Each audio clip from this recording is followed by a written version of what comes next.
नमस्कार दोस्तों, मैं के मोहन आपका हार्दिक स्वागत करता हूं अपने YouTube channel IAS with Hari Mohan पर। थंबनेल को देखकर आपको पता चल गया होगा कि आज हम मोहम्मद गौरी के बारे में बात करने वाले हैं। एक ऐसा रूलर जिसकी वजह से असलियत के अंदर, हिंदुस्तान के अंदर फाउंडेशन रखी गई है, ये कहिए नींव रखी गई एक मुस्लिम साम्राज्य की। और उस मुस्लिम साम्राज्य की नींव के बाद में लगभग शुरुआत हुई स्लेव डायनेस्टी से। स्लेव डायनेस्टी जिसको आप कह सकते हैं 1206 से 1290 तक चली और उसके बाद जाकर मुगल साम्राज्य तक 1857 तक लगातार इन्वेजन करते गए और बढ़ते चले गए। अब इतना लंबा कार्यकाल चला जिसमें स्लेव डायनेस्टी ने पूरा का पूरा 84 साल 84 ईयर्स इंडिया पर, भारत पर रूल किया। खिलजी की बात करते हैं जिस पर एक मूवी भी बनी है, आपने देखी होगी, इंडिया में ही एक मूवी बनी है पद्मावत, जिसमें खिलजी का एक क्रूर रोल दिखाया गया है, जिसमें 30 साल तक भारत पर राज्य किया, 1290 से 1320 तक। तुगलक डायनेस्टी ने 94 साल, सईद डायनेस्टी ने 33 साल, उसके बाद लोधी डायनेस्टी 75 साल, यानी कि एक लंबे अरसे तक दोस्तों भारत पर, लगभग बहुत लंबे अरसे तक 300, 350, 400 सालों तक अंग्रेजों के पहले भी मुगल साम्राज्य भारत पर रूल करता था। अब इसमें रूल करने की बात की जाए तो क्यों और कैसे ये पॉसिबिलिटीज हुई? क्या इतना कमजोर था भारतीय शासन, या भारत के शासक इतने ज्यादा कमजोर थे कि कोई भी शासक आया और लूटता चला गया? क्या ऐसा था, या क्या कमियां थी? तो उन सभी चीजों के बारे में आज हम डिस्कस करने वाले हैं। सबसे पहली चीज, आपको एक चीज का पता होना चाहिए कि जैसा भारत आप देखते हैं आज, वो पहले वैसा नहीं था। यानी कि अब आप कहेंगे कि क्या सर फोटो में अलग था या दिखने में अलग था? ऐसा नहीं था।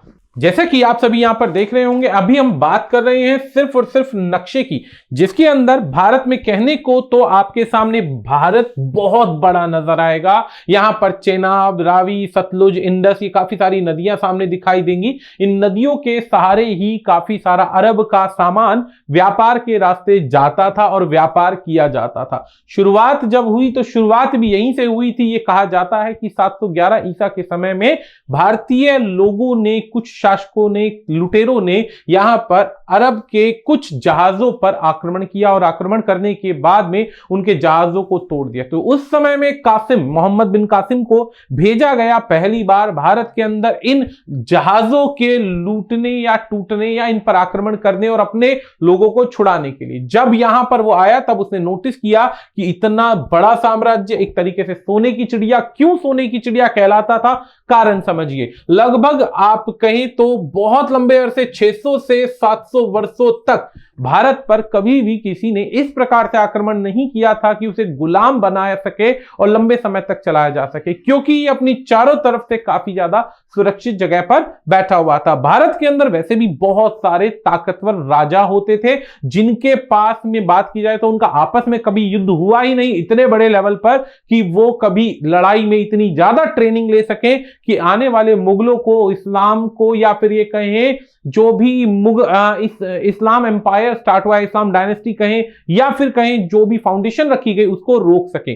अब जैसे यहां पर इस तरफ कलिंगा, पालाज के बाद राष्ट्रकूटाज के बाद परमार के बाद चंदेलाज के बाद उस समय में कश्मीर काफी ज्यादा अपने एक तरीके से ताकत के रूप में बैठा हुआ था। तो इस तरीके से यहां पर राजा महाराजा जो थे वो बटे हुए थे। सबसे पहली बात याद रखिएगा, यूनिटी नाम का कोई शब्द नहीं था। उस समय में अगर कोई भी राजा कहीं से चोट खाता था, हारता था, नुकसान खाता था, तो बाकी राजा जो थे या बाकी लोग जो थे इंजॉय करते थे। क्यों इंजॉय करते थे? क्योंकि कहीं ना कहीं आपस में उनमें फूट थी, कोई भी विद्रोह था, ताकि आपस में कोई एक तरीके से कनेक्टिविटी नहीं थी। राजाओं की सबसे बड़ी आदत क्या थी? राजा अपनी सेना और आर्मी को इस तरीके से तैयार नहीं कर पाते थे जिस तरीके से वो बड़े युद्ध के लिए अपने आप को एक तरीके से प्रेजेंट कर सके, अपनी गलतियों से सीख सके। अब ऐसी परिस्थिति में जितने भी राजा महाराजा उस समय के बैठे हुए थे, तो धीरे धीरे क्या किया गया कि अरब की साइड से अफगानिस्तान, ईरान और इस तरफ से पाकिस्तान जो आज है, पुराने समय में तो वो भारत का हिस्सा था, तो इस तरफ से एंट्री करना शुरू कर दिया। अब जैसे जैसे उस समय में मुगल साम्राज्य कहें या मुगल साम्राज्य से पहले जितने भी स्लेव डायनेस्टी कहें या गौरी कहें, कासिम कहें, गजनी कहें, कोई भी कहो, जितने भी रूलर आए वो सारे इसी तरफ से रूल करने के लिए आए। आने के बाद आक्रमण किया। अब उस समय के अंदर जितने भी ये लोग थे भारत के, ये सारे के सारे सेना को तैयार करने की जगह ये सारे के सारे तैयार करते थे, क्या तैयार करते थे? क्राफ्ट की बात करते थे, सुंदरता बढ़ानी है, ऐश और आराम की जिंदगी जीनी है और अपने आप को आराम से विजेता की लाइफ में रखना है। ये कभी भी अपने आप को वॉर में बिजी नहीं रखते थे। हर्षवर्धन से बाद में तो पूरा का पूरा सेक्शन बिगड़ता चला गया और उसके बाद उसे रोक पाना लगभग असंभव हो गया और इतनी ज्यादा मुश्किलें आ गई कि लगभग भारत जो था लुटता चला गया और भारत को जो सोने की चिड़िया कहा जाता था वहां पर इसका एक तरीके से सर्वनाश होता चला गया। अब ऐसी परिस्थितियों के अंदर राजपूत जो थे वो डोमिनेंट थे, लेकिन डोमिनेंट कब तक थे? 7वीं से 8वीं सदी के अंदर काफी ज्यादा डोमिनेंट थे। लगभग 10वीं 12वीं सदी तक जब तक मुस्लिम साम्राज्य रहा तब तक ये हमेशा कहीं ना कहीं सर्वाइवल के लिए लड़ाइयां लड़ते रहे, बहुत ज्यादा तेजी से। लेकिन धीरे धीरे धीरे धीरे इनकी जो पावर थी वो कम होती चली गई। कम क्यों होती चली गई? जहां पर हम बात करते हैं मोहम्मद गोरी की, गजनी की, इन सभी की बात करें तो ये अरब में लगभग एक लंबे समय से युद्ध में लगातार व्यस्त रहे, हमेशा कहीं ना कहीं किसी ना किसी से युद्ध करते रहे, कहीं अपने अस्तित्व का युद्ध करें या किसी भी तरीके से बात करें। तो अब अगर बात करते हैं गौरी की, तो मोहम्मद गोरी के बारे में कहा जाता है कि मोहम्मद गोरी क्रूरता, बर्बरता का एक तरीके से प्रतीक था। अपने जितने भी इससे पूर्वज आए, जितने भी मुस्लिम आक्रमणकारी आए, उन सभी से बिल्कुल अलग था। इससे पहले जितने भी लोग आए थे, जैसे कि गजनी आया, कासिम आया, इनका एक पर्पस था, आओ लूटो, जितना हो सकता है लूट कर अपने इस्लाम का प्रचार करो और चले जाओ।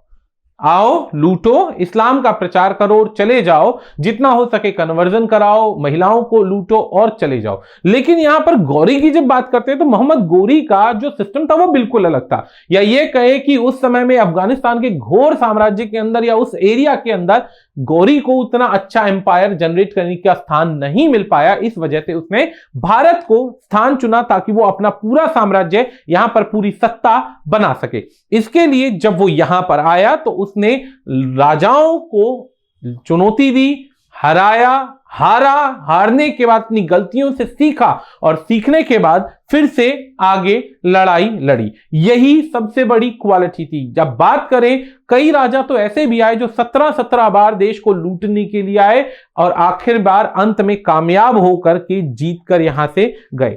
मोहम्मद गोरी के जन्म की जब बात की जाती है तो कई लोग 1149 में इसका जन्म बताते हैं, कई जगहों पर 1150 के आसपास इनके जन्म की बात कही जाती है। अब 1150 ईस्वी में एक छोटे से गौर नाम के यानी कि अफगानिस्तान में गौर नाम की जगह है, यहां पर इनका जन्म हुआ था। इनके बचपन का नाम मुजाहिद्दीन मोहम्मद बिन सैम था। मुजाहिद्दीन मोहम्मद बिन सैम था। इनके पिता जो थे बहाउद्दीन साम बिन हुसैन थे।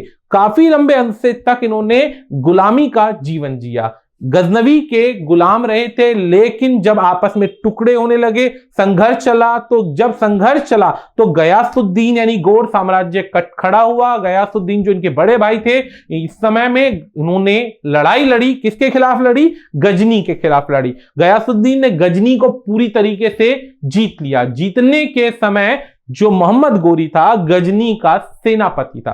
उस समय में दोस्तों प्रेडिक्शन की गई वहां के एक तरीके से बैगर के द्वारा। ऐसा भी किताबों में लिखा गया है कि एक बैगर ने कहा कि गौरी को अगर साम्राज्य बना दे दिया जाता है तो मोहम्मद गोरी सुल्तान बनेगा, एक तरीके से सबसे बड़ा शासक बनेगा इतिहास का। इस बात को उन्होंने काफी सीरियसली ले लिया और सीरियसली लेने के बाद मोहम्मद गोरी को सेनापति की जगह पूरा का पूरा शासन सौंप दिया। अब जैसे ही शासन मिला, शासन मिलते ही उनकी जो एक तरीके से डिजायर थी, एक तरीके से डिमांड थी, बढ़ती चली गई। बढ़ने के बाद उन्होंने शुरुआत करी भारत पर अपने साम्राज्य को स्थापित करने की और साम्राज्य को स्थापित करने के बाद वहां पर युद्ध कर करके अपने साम्राज्य को बनाना, बढ़ाना और सबसे बड़ा शासक बनना था। अब इन्होंने अपने छोटे से टाइम पीरियड के अंदर गुरीद एम्पायर को बहुत ज्यादा एक्सटेंड कर लिया। एक्सटेंड करने के बाद इन्होंने काफी ज्यादा लड़ाइयां लड़ी। इनके बारे में कहा जाता है कि इन्होंने लगभग एक बहुत बड़ा हिस्सा जीत लिया था। जैसे कि आप देख सकते हैं, इन्होंने इतनी जबरदस्त फाउंडेशन यानी इतनी जबरदस्त नींव रखी कि यहां से धीरे धीरे बढ़ते बढ़ते इन्होंने भारत, अफगानिस्तान, ईरान, इराक, ये काफी बड़ा हिस्सा जीत लिया था। जहां भी जाते थे मंदिरों को उड़ा देते थे, मंदिरों को तोड़ देते थे, मंदिरों को तोड़कर लूटपाट करते थे, मस्जिद बदल देते थे, वहां पर जितना भी हो सकता था कन्वर्जन कराया जाता था। ये बहुत आम बात है। लुटेरा बनकर आया था और लुटेरे की तरह इन्होंने खूब पूरी तरीके से यहां पर लूट की। लूट करने के दौरान शुरुआत सिंध से हुई। सिंध एम्पायर, सिंध के अंदर जीते, सिंध से मुल्तान, मुल्तान से उच्च, और धीरे धीरे आगे बढ़ते चले गए। ये सारे के सारे साम्राज्य के जो राजा थे उस समय में मोहम्मद गोरी के आगे एक बहुत छोटे से हिस्से थे, कोई बड़े नहीं थे। ये कभी एक तरीके से कोई इनके लिए मुसीबत नहीं बनी। मुसीबत केवल इनके लिए केवल एक लड़ाई लड़ी गई जब वो पृथ्वीराज चौहान के सामने आए। तो गौरी का साम्राज्य धीरे धीरे बढ़ता जा रहा था। गौरी के साम्राज्य के अंदर टैक्स सिस्टम बनाया गया, टैक्स सिस्टम बनाया गया जिसके अंदर काफी ज्यादा मुसीबतें खड़ी की गई। हिंदुओं के लिए बहुत क्रूरता थी, मारा जाता था। मारने के बाद जो व्यक्ति के लिए एक तरीके से जजिए लिए जाते थे, जो अपने धार्मिक स्थलों पे जाने वालों से पैसा चार्ज किया जाता था, बहुत ज्यादा टैक्सेस की मार मारी जाती थी। इनका मानना यह था कि किसी भी सामने वाले को इतनी बुरी तरह तोड़ दो या हरा दो कि वो दोबारा कभी विद्रोह की भावना में आ ही ना पाए। इसी चीज को ध्यान में रखते हुए इन्होंने बुरी तरीके से प्लंडरिंग करी, लूट करी, और लूट के बाद धीरे धीरे आगे बढ़ते चले गए। अब दोस्तों, गजनी के बाद जब गौरी आया तो गौरी ने इतनी बुरी तरीके से लूटपाट चलाई कि उसका खामियाजा आज तक भुगतना पड़ रहा है। कि आने वाले गजनी के बाद गौरी और गौरी के बाद जितने भी शासक आए वो उसी रास्ते को पकड़कर चलते चले गए जिसको मोहम्मद गोरी ने छोड़ा था। अब मोहम्मद गोरी के बाद बात करते हैं इनके बारे में। काफी ज्यादा हमारे जो सीनियर्स हैं या फिर एक्सपर्ट्स हैं उनके भी काफी सारे व्यूज हैं। अब डॉक्टर आर.सी. मजूमदार के द्वारा बोला जाता है कि जो सुल्तान था, पहली बात सुल्तान की उपाधि इन्होंने खुद को दी थी। इनको किसी ने सुल्तान की उपाधि नहीं दी थी। सुल्तान की उपाधि खुद को दी थी और अपने आप को बहुत तेजी से बढ़ाते चले गए। इनके बारे में कहा जाता है कि जबरदस्त आर्मी थी, 1 लाख से ज्यादा पैदल लोग थे। जो सेना थी वो लड़ने में तैयार थी। एक ऐसी सेना जिसने कभी भी ये कहा जाए कि 1 साल बिना कोई युद्ध करे कोई समय नहीं देखा होगा, कोई भी समय नहीं देखा होगा। जबकि उल्टा अगर भारतीय राजाओं की बात करें तो इन्होंने सालों साल कोई लड़ाई नहीं लड़ी। तो भारतीय राजा जितने भी थे और जो उनकी युद्ध करने वाली सेना थी वो अनएक्सपीरियंस्ड थी कंपैरिजन में इनके मुकाबले। ये हर तरीके से तैयार करते थे, जैसे कहते हैं ना, करत करत अभ्यास के जड़मती हो सुजान, रसरियावत जात के सिल पर पड़त निशान। सेम उसी प्रकार से उन्होंने भी अपनी आर्मी को इतना स्ट्रांग कर लिया था, लड़ लड़कर कई बार हार का सामना किया तो कई बार जीत का सामना किया। जहां से हारे वहां से लेसन लेते चले गए, अपनी हार के रीजन निकाले, रीजन निकालने के बाद गए दोबारा से अपनी आर्मी को और स्ट्रांग किया, स्ट्रेटजीज को चेंज किया और फिर से लड़ाई लड़ी। और लड़ाई लड़ने के बाद इस बार बुरी तरीके से जीते, इतनी बुरी तरीके से जीते कि सामने वाला बिल्कुल खत्म हो गया। इनके बारे में कहा जाता है जैसे कि चक्रवात आता है, विंड आती है, सब कुछ उड़ा ले जाती है, तो ये भी ऐसे ही आते थे और सब कुछ उड़ा ले जाते थे और कुछ पीछे नहीं छोड़ते थे। लेकिन लुटेरे का काम था, लूटने आए और लूटकर चले गए, कुछ भी पीछे नहीं छोड़ा और परमानेंट रिजल्ट्स भी कम करते चले गए। अब इनके बारे में एक बात ये कही जाती थी मोहम्मद गोरी के बारे में कि बहुत अच्छे स्टेट्समैन थे। स्टेट्समैन कैसे थे? अब सबसे पहले राजे कंपेयर करते हैं, तुलना करते हैं। तुलना करने के अंदर सबसे पहले अगर भारतीय राजा किसी से युद्ध जीतते थे, जैसे पृथ्वीराज चौहान ने मोहम्मद गोरी को पहली तराइन की लड़ाई में बुरी तरीके से हराया, इतनी बुरी तरीके से हराया कि एक तरीके से इनका मानना यह हो गया था कि अब इनको दोबारा लड़ने के लिए बरसों लग जाएंगे, कभी पृथ्वीराज के सामने नहीं आ पाएंगे, ऐसा माना जाता था। लेकिन पृथ्वीराज ने हराने के बाद जाकर चैन की नींद बैठ गया। कंपैरिजन में इनके बारे में कहा जाए तो इन्होंने फिर दोबारा से लड़ाई के लिए तैयारी करी और बहुत शॉर्ट टर्म में अपनी लड़ाई में अपनी वीकनेस देखी, अपनी कमियां देखी और कमियां देखने के बाद दोबारा लड़ाई लड़ी और दोबारा लड़ाई लड़ने के बाद यह हाल किया कि पृथ्वीराज चौहान की एग्जैक्ट मृत्यु का पता ही नहीं चला। इससे भिड़ने वाले जितने भी लोग थे उनका पता ही नहीं चला। तो ये एक स्टेट्समैनशिप थी। ये जहां भी अपने रूल को चलाते थे, रूल को लूटते थे, लूटने के बाद अपने ही किसी जीते हुए राजा को या अपने ही हराए हुए राजा को वहां का रूल छोड़ देते थे और कहते थे तुम शासन करो लेकिन मेरे गुलाम बनकर, जब मैं कहूंगा या जब मेरे को आवश्यकता होगी मैं इस पूरे शासन का राजा बन जाऊंगा, मेरे अनुसार ही चलना पड़ेगा। एक तरीके से अपने अलावा एक राजा तो खुद कौन हो गया, गौरी हो गया। एक सब राजा कौन बना दिया, उसको जिसको हराया है। दिल्ली में भी तो ऐसा ही हुआ था। पृथ्वीराज चौहान को हराया और हराने के बाद उसी के बेटे को वहां का पूरा चार्ज दे दिया। कहां का, राजपूताना रूलर्स का, उस सेक्शन का चार्ज दे दिया और कहा कि तुम इसको चलाओ, जब तुम्हारी इच्छा हो चलाओ, लेकिन जब मुझे आवश्यकता पड़ेगी तो तुम्हें मेरे साथ खड़े होना पड़ेगा। तो इससे क्या हुआ, जहां पर जीतते चले गए अपना एक राजा बनाते चले गए, जीतते गए राजा बनाते चले गए। अब ऐसे क्या हुआ, ऐसे हुआ कि ये आगे बढ़ते चले गए, सेना बड़ी होती चली गई, रूल करने के तरीके बढ़ गए, डायरेक्ट लड़ाई लड़नी नहीं पड़ी। फिर केवल इनके ऑर्डर्स पर बाकी जो राजा होते थे वो लड़ाई लड़ते थे और बाकी दूसरे राजाओं को जीतते थे। तो इतनी स्टेट्समैनशिप थी कि अलग अलग तरीके से पॉलिटिकली चलते थे तो धीरे धीरे स्ट्रांग होते चले गए। टैक्सेस इकट्ठे करें तो अपना रुपया पैसा इकट्ठा करते चले गए। जनता पस्त थी, राजा मस्त था, राजा को कोई समस्या नहीं थी। अब ऐसे ही इनके पास ऑफिसर्स को सेलेक्ट करने का भी बहुत जबरदस्त टैलेंट था कि कहां पर किस योद्धा को किससे लड़ाना है, ये इनके अंदर टैलेंट था। खैर ये एक अलग बात आ गई, ये कोई ज्यादा बड़ी बात नहीं थी दोस्तों। कोई भी रूलर अगर इतना बड़ा बनता जाएगा तो ये टैलेंट उनमें आता जाएगा। भारतीय रूलर थे, उनमें थोड़ी कमियां थी जिस वजह से वो हार का सामना करते गए। यही चीज मैंने बताई कि इन्होंने अपने शासनकाल में खुद गवर्नर्स को अपॉइंट किया। गवर्नर्स को अपॉइंट किया तो गवर्नर्स क्या थे, इनके लिए एक तरीके से नियमों को चलाते थे। जितने भी गवर्नर बनाए गए वो विद्रोहियों को कुचलते रहते थे। गौरी की डेथ के बाद में कुतुबुद्दीन ऐबक जो था वो मिलिट्री का कमांडर बना और उन्होंने स्लेव डायनेस्टी को रूल किया और यही पॉसिबल वेज से सालों साल चलाते चले गए। क्यों, एक रास्ता बना दिया एक गौरी ने, मोहम्मद गौरी ने, किसके लिए, जितने भी मुस्लिम शासक थे उनके लिए रास्ता बना दिया। अब आती है मेन सबसे बड़ी चीज, वॉर हेड्स की बात करते हैं। फर्स्ट बैटल ऑफ आपकी तेराइन 1191 के अंदर पृथ्वीराज चौहान एक तरफ अजमेर दिल्ली से, दूसरी तरफ कौन थे, मोहम्मद गौरी थे। पृथ्वीराज चौहान के बारे में बोला जाता है 3 लाख से ज्यादा घुड़सवार थे, 3000 से ज्यादा सैनिक घुड़सवार थे, 3000 हाथी थे।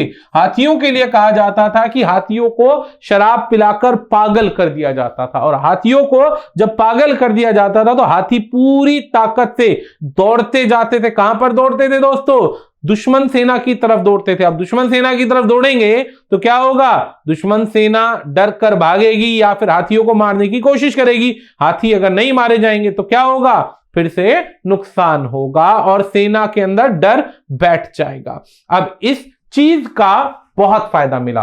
3 लाख घुड़सवार, 3000 हाथी, हाथियों के बाद लाखों की फौज थी दोस्तों और अपोजिट में इसके पास क्या थी, केवल 1 लाख लोगों की सेना थी।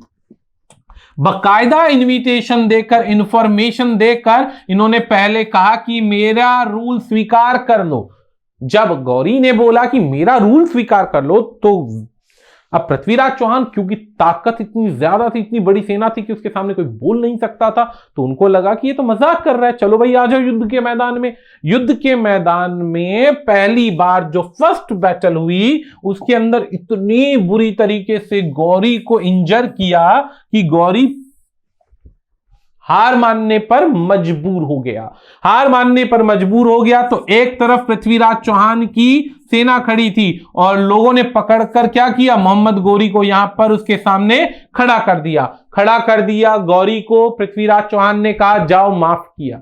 यह सबसे बड़ी गलती थी, भारतीय शासकों की सबसे बड़ी गलती थी कि वो कभी भी क्रूरता नहीं दिखा पाते थे, और जितने भी मुस्लिम साम्राज्य के लोग आए उनका एक ही पर्पस था, उनके लिए मान सम्मान चीज नहीं होता था, उनके लिए एक ही चीज होती थी, या तो जीत है या हार है। सिंपल सा एक कंसेप्ट। उन्होंने क्या किया, मोहम्मद गोरी को यहां पर छोड़ दिया, मोहम्मद गोरी वापस चला गया। अब यहां पर पृथ्वीराज चौहान को लगा कि उन्होंने बहुत बड़ा काम किया, काम इस तरीके से किया कि भाई अब इनसे लड़ने के लिए कोई और व्यक्ति तो है ही नहीं, अब कोई और व्यक्ति तो है ही नहीं, तो फिर ये अपने फिर से जाकर लाइफ को एंजॉय करने चले गए, लाइफ को एंजॉय करने चले गए। लेकिन यहां पर गौरी जो था एक ऐसा शासक था जो हार कभी नहीं मानता था, नेवर गिव अप वाली कंडीशन थी। अब यही तो इंसान को सिखाया जाता है कि कभी गिव अप नहीं करना चाहिए। अब नेवर गिव अप वाली सिचुएशन के अंदर क्या हुआ ये कि गौरी दोबारा से स्ट्रेटेजी बनाने लगा, लेकिन इस बार इसने ऐसी स्ट्रेटेजी बनाई कि पृथ्वीराज चौहान का बच पाना इंपॉसिबल था। कैसे बच पाना इंपॉसिबल था, यहां पर पृथ्वीराज चौहान का महल था जिस पर गौरी ने कब्जा कर लिया। अब यह माना जाता है कि गौरी ने अगर कब्जा कर लिया तो बहुत बड़ी विजय हो गई, लगभग घर में घुस गए। लेकिन पहले तो पृथ्वीराज चौहान ने महल खाली करा लिया, लेकिन जब अब दोबारा का नंबर आया तो मोहम्मद गौरी ने क्या किया, अपनी सेना को 5 हिस्सों में बांट दिया, 5 हिस्सों में बांट दिया, और 5 हिस्सों को इस तरीके से यहां पर क्या किया, पृथ्वीराज चौहान के किले के सामने खड़ा कर दिया, पृथ्वीराज चौहान के किले के सामने खड़ा कर दिया, और एक बड़ा हिस्सा सेना का यहां पर छुपा दिया। अब ये हिस्सा जो था, ये 5वां हिस्सा था, ये प्लान बी था। ये प्लान बी जल्दी से इंडिया में बनता ही नहीं है, क्योंकि उनका मानना यह है कि सामने दुश्मन मारो, और जिसमें आज तक का इतिहास रहा है कि दोस्तों आमने सामने की लड़ाई के अंदर कभी भी भारतीयों को, भारतीय सेना को हरा पाना इम्पॉसिबल रहा है। इसीलिए उन्होंने धोखे का इस्तेमाल किया, जो कि हर बार किया जाता था। इतिहास गवाह है कि बहुत सारे राजा आए जिन्होंने धोखे से, मुस्लिम साम्राज्य के जितने भी राजा उन्होंने धोखे से लड़ाई लड़ी, धोखा दिया फिर जीते। अब यहां पर क्या हुआ, पृथ्वीराज चौहान फिर से निकला, किले के चारों तरफ की सेना को पकड़ पकड़ कर फिर से बुरी तरीके से समाप्त करना शुरू कर दिया। चारों हिस्से, लगभग आधी सेना जो थी गौरी की खत्म हो गई।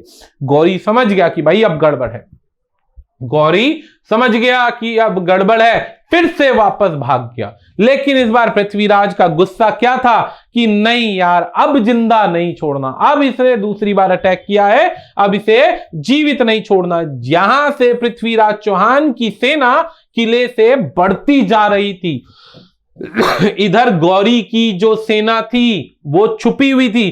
जैसे जैसे ये सेना भागकर आगे जा रही थी, पृथ्वीराज की फौज पीछे थी। गौरी ने यहां से पीछे से अटैक किया और एकदम से यह सेना रुक गई। अब क्या हुआ, पृथ्वीराज आगे बढ़ रहा था और उसे पता ही नहीं था कि पीछे से अटैक हुआ, और ऐसी परिस्थिति में पृथ्वीराज चौहान की हार हुई। अब हार हुई तो हार के अंदर समस्या क्या आई कि हार होने के बाद में यहां पर पृथ्वीराज को 2 कहानियों में बांट दिया जाता है इतिहास के अनुसार। इतिहास में कहा जाता है कि भाई सबसे पहले पृथ्वीराज चौहान को गौरी जो होता है ले जाता है, जेल में बंद कर देता है, और जेल में बंद करने के बाद गौरी जीत तो चुका होता है, यहां से पृथ्वीराज को जेल में बंद कर देता है और उधर उसके बेटे को राजा बना देता है। राजा वाली बात सच्चाई है कि राजा बना दिया जाता है। एक कहानी ये कहा जाता है जो कि केवल पृथ्वीराज रासों के अंदर, जो कि उसी के कुछ प्रशंसकों द्वारा लिखी गई थी, उसमें लिखा गया था कि पृथ्वीराज को जब जेल में बंद किया गया, तो जेल में जब बंद किया गया तो पृथ्वीराज को क्या किया गया, अंधा कर दिया गया, और उसके सेनापति ने इशारा किया, और इशारा करने के बाद गौरी ऊंचाई पर बैठा हुआ था, उसको तीर मारा जिससे गौरी की डेथ हो गई। ये केवल पृथ्वीराज रासों के अंदर है, लेकिन हमारे इतिहास के पन्नों में पृथ्वीराज रासों को छोड़ दिया जाए तो ये कहानी सच्चाई पे क्लियर नजर नहीं आती है। कुछ कहानियां ये भी कहती हैं कि पृथ्वीराज जो था गायब हो गया था, भाग गया था, घास की रोटी खाई और जाकर अपनी सेना को इकट्ठा किया, और इकट्ठा करने के बाद मोहम्मद गोरी को छुपकर मार दिया। यह भी एक कहानी है, लेकिन इस कहानी का भी कोई सत्यता से कनेक्शन नहीं है। हालांकि इस कहानी के अंदर एक सबसे बड़ा चीज आप क्या नोटिस करेंगे कि पृथ्वीराज जो था खुद अपने आप में एक बहुत स्ट्रांग राजा था। स्ट्रांग राजा होने के बाद में उसने अपने पड़ोसी या एक रिश्तेदार रिश्तेदार कहिए या पड़ोसी कहिए, कन्नौज के राजा जयचंद से मदद क्यों नहीं मांगी। अब जयचंद से मदद क्यों नहीं मांगी, यहां पर कन्नौज के राजा जो जयचंद थे उनसे मदद कैसे मांगते। पृथ्वीराज चौहान जो थे ताकत के आधार पर उसी की बहन को जीतकर शादी कर चुके थे, उसी की बहन को भगा कर लाए थे और लाकर उससे विवाह कर दिया था। विवाह करने से क्या हुआ कि जयचंद के मन में हमेशा एक रिवेंज की भावना थी। रिवेंज की भावना यह थी कि आज ये लड़ रहा है, लड़ने दो, अगर गौरी मारा गया तो भी हमारा फायदा, पृथ्वीराज चौहान मारा गया तो भी हमारा पुराना बदला खत्म हो जाएगा। ये रिवेंज की भावना इतनी ज्यादा इन पर भारी पड़ गई कि दोस्तों एक तरफ पृथ्वीराज चौहान समाप्त होता है उसके मात्र 2 साल बाद, क्योंकि लुटेरा था, एम्पायर बनाना था गौरी ने, तो उसने क्या किया, सीधा अटैक किया जयचंद पर। जयचंद पर अटैक किया और अटैक करते के साथ ही यहां से गौरी बढ़ता चला गया, जयचंद पीछे हटता चला गया। हटते हटते क्या हुआ, धीरे धीरे धीरे धीरे यहां पर भी मोहम्मद गौरी ने विजय प्राप्त करी। यही फूट का इस्तेमाल करने के बाद में सबसे बड़ा बेनिफिट उठाया। एक तरफ वो सेना भी, पृथ्वीराज वाली सेना जो जीत चुका था गौरी, वो भी उस समय में गौरी का सपोर्ट कर रही थी और लड़ाई के अंदर जीतते चले गए। अब दोस्तों ये सबसे बड़ा इतिहास का एक तरीके से काला पन्ना रहा है, जिसके अंदर हमारे इतिहास में हमेशा से लड़ाई के अंदर दूसरे को जीतने के लिए फूट पड़वाई गई और फूट के बाद आगे बढ़ते चले गए। खैर अब आगे बढ़ते हैं, यदि बात करते हैं मोहम्मद गौरी की फर्दर, तो मोहम्मद गौरी के बारे में कहा जाता है कि साम्राज्य को बढ़ाते बढ़ाते इसने इतना साम्राज्य अपना आगे एक्सटेंड कर लिया, इतना ज्यादा बढ़ा लिया कि उसको रोक पाना लगभग इम्पॉसिबल सा हो गया। अब इसके अंदर बात करते हैं मोहम्मद गौरी के बारे में फर्दर, उसकी मृत्यु से संबंधित। सच्चाई में उसकी मृत्यु जो हुई थी वो पृथ्वीराज रासव को अगर छोड़ दें तो उसके अलावा सच्चाई में उसकी मृत्यु उसके अपने क्षेत्र में, अपने एरिया में वापस जाने के बाद मृत्यु हुई थी, जिस पर हमें कुछ एग्जैक्टली ये नहीं कहा जा सकता कि कैसे उसकी मृत्यु का सेक्शन बना, लेकिन ये कहा जाता है कि जब वो वापस जा रहा था तो अंधेरे में किसी पर अटैक के आधार पर उस पर मृत्यु हुई। कुछ कहते हैं बीमारी के आधार पर उसकी मृत्यु हुई, लेकिन एग्जैक्टली ऐसा कुछ रिस्पॉन्स क्लियर नजर नहीं आता है। तो इसी पॉइंट पर मोहम्मद गौरी एक ऐसा व्यक्ति जिसने बहुत कम समय में आधे से ज्यादा हिंदुस्तान को जीत लिया और जितने भी ताकतवर शासक थे उनको खत्म करके पूरा का पूरा भारत का इतना बड़ा साम्राज्य सौंप दिया किसके हाथ में, मुस्लिम साम्राज्य के हाथ। आज के लिए इतना ही दोस्तों, धन्यवाद।